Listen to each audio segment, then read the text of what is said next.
In this video we're going to discuss how to use Algodoo to do one of the problems on homework number 2, problem number 5.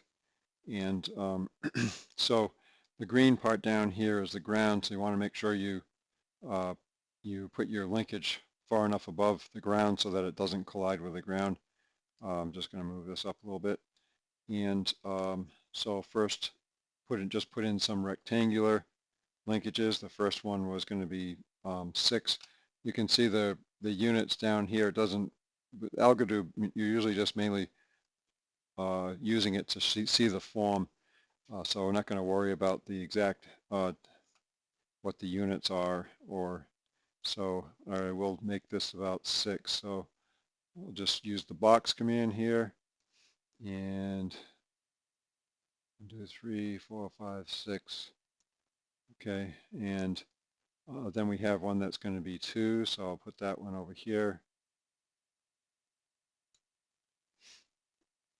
And this one over here will be 4.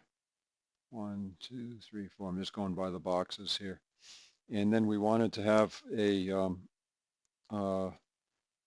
equilateral triangle, so I'm going to use this Polygon command right here.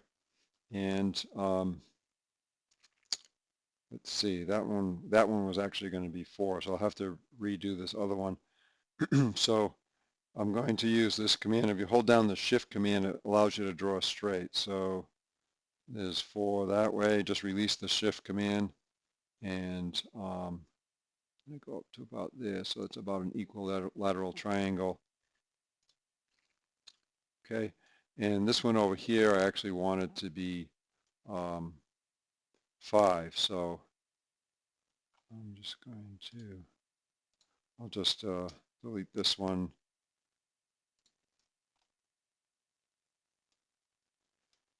So 1, 2, 3, 4, 5.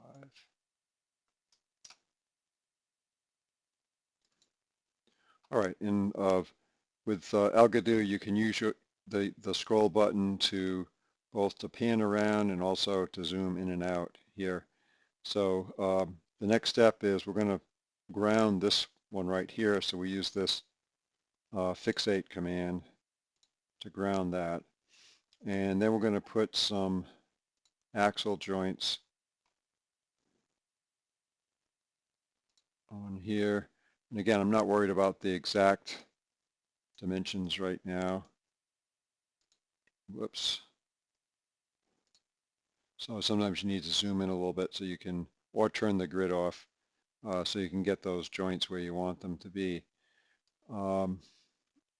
Okay, so next I have to move this into place. And again, I think I'm going to turn off the grid so I can get that right about where I want it, and put an axle in there. And then we're going to have to move it up. It doesn't actually connect these joints up until you run the simulation, which is a little different, I would say.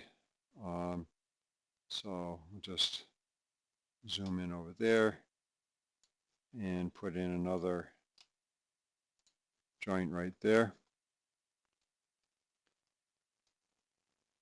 Okay, so we have gravity turned on. So at this point, if we run the simulation, you can see it's just kind of, it's colliding, it's just bouncing a little bit there.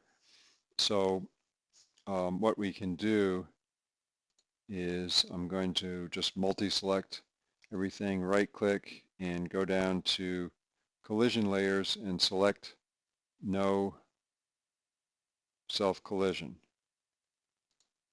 Okay, so now if we run it, well, it doesn't have a motor on or anything. It's just going to oscillate back and forth like that.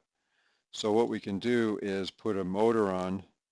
Just right-click on the axial joint and add a motor.